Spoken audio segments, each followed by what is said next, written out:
Dito sa Ate Milan. Kauwi po kagabi from Cagayan de Oro at saka si Sakari. Doon po siya. Fun.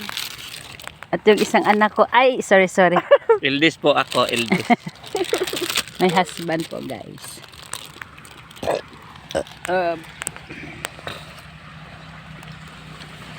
Ito po yung ambience natin ngayon, guys.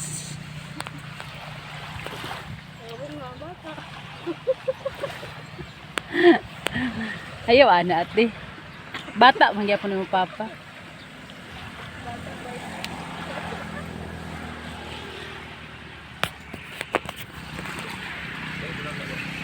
Sobrang ganda ng dagat.